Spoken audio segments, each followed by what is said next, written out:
Okay, folks, today we're going to do a video tutorial on Bluehost, another Bluehost cPanel function, and we've gone down all the way down this list and gave you a pretty brief overview of most of what's going on here. But another module we want to focus on for this particular video tutorial is the Bluehost cPanel domains function. Now, we told you, we discouraged you, all of you, especially those of you looking for web hosts, to stay. If you are, we showed you how to in our Bluehost sign up video tutorial, but we just want to encourage you, do not buy a domain name from GoDaddy. Don't do it.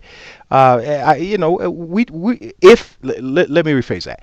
Don't do it if you are looking for a web host anyway. And Bluehost, for $83 a year, you can have a custom domain by keyword. You need to have a domain by your keyword market and not your business name, personal name, or some stupid buzzword, industry buzzword. Forget that. That's a bunch of foolishness. So, but for those of you who already took the leap, we're going to take you through this real quick. So the first thing we're going to do is go to the register domain section, and what you see here is when you sign up with Bluehost, they'll ask you two questions: if you already own a domain, which means you need to transfer it, or if you need a domain. And pretty much you'll see this when you sign up. But since this is one of our Bluehost hosting accounts anyway, and just to say we found, let me give you a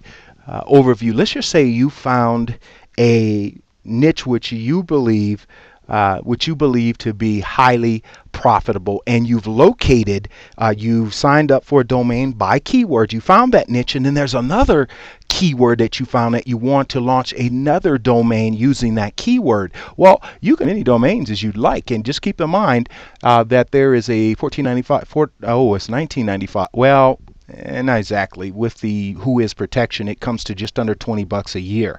But let's just say, well, we're going to try a new, we're going to launch another website and another keyword market. Why would you want to do that? Well, you want to do that because Google is going to only index so many pages from your website in your keyword market. Google is not, even the top sites on the web don't enjoy total domination of every one of their keyword markets. They just don't. Google doesn't do that.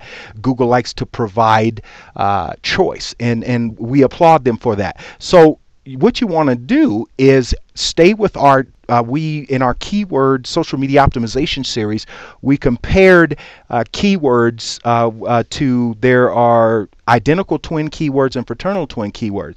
Regardless if it's an identical twin or fraternal twin keyword, what you want to do is stay as close to your product, service, or industry or a like keyword to your first domain. So let's just say I'm going to do Bluehost. I found some keywords here. Let's go, let's see if we can buy any of these. Well, we're not going to buy them, but because social media optimization will take care of high search rankings for this. So let's just say webhostingpackage.com. Wow, it's available.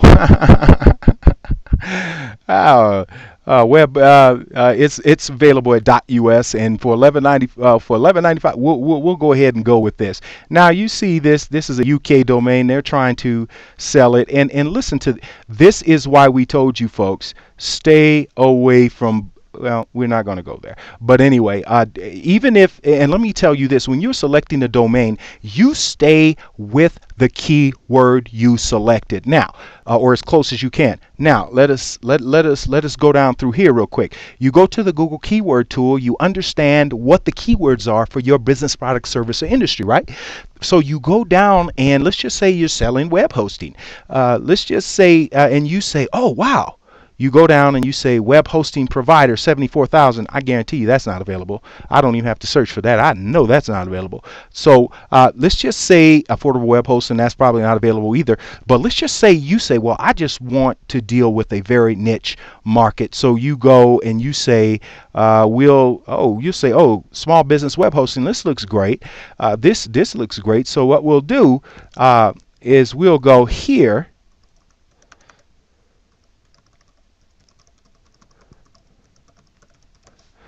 and we'll leave it at .com. And let's just say you started one that says a small business website hosting. Let's just say that's your keyword, and that's the keyword you selected to sell your products or service. Now you can transfer this to anything: laundromats, car lots, real estate, home builders, whatever that is.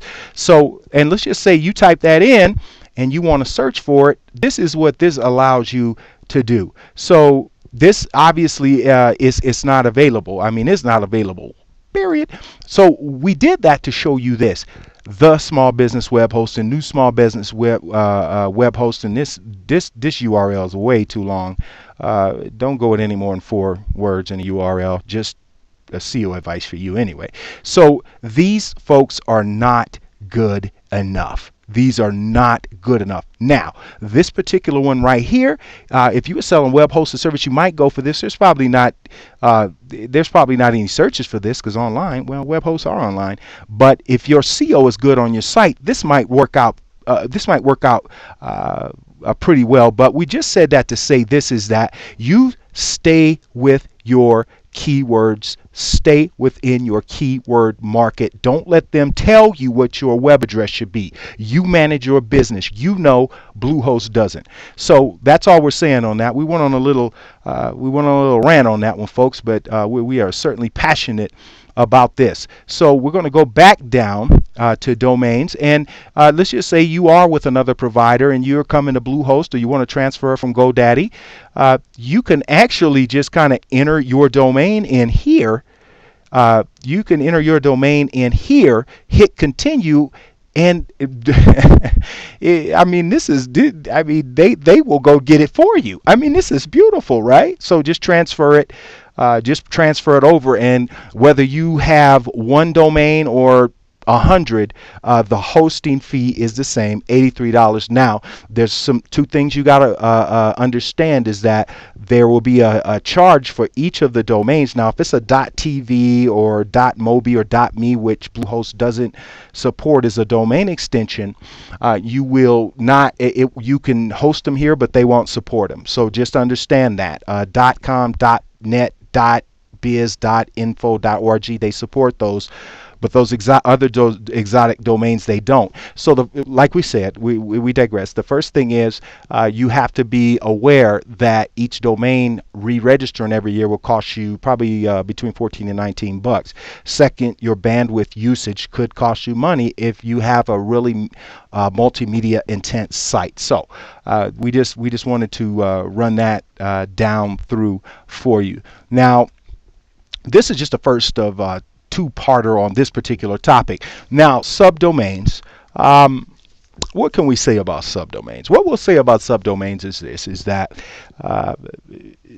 subdomains, if you are a serious business and a serious website owner, subdomains are they're okay, we guess. But just keep in mind that you can host media to keep your to actually increase your site load time here. You can allow members to have their own domains, or people that visit your website. There's a lot of different things you can do with subdomains, and we covered those things in our WordPress website series. So folks, all we're saying here is that all we're really saying here is that you just have to certainly be cautious about using subdomains, and use subdomains well. And I'm going to give you one piece of, or two pieces of advice. If you have some sort of membership site, or if people are allowed to register and they have like a profile on your website, use subdomains. Do not assign them their own extension from your website, and we'll say the website wordpress.net/ member 20 or member 1. Don't do that. Don't hog up your URL space. It's too valuable to be hosting non-revenue contributors. So that's just how it is. So but you can assign a subdomain. A great example of a subdomain is Google Plus. plus.google.com. That's what it is. And the second piece of advice is, if you have videos and this is WordPress. So if you have a WordPress website owner, you have videos, assign a subdomain for that and for images. That's just what I would do. If you have free downloads, PDF documents, assign a subdomain to those. So that ends the first part of your video tutorial, folks, on Bluehost cPanel function as it concerns domains.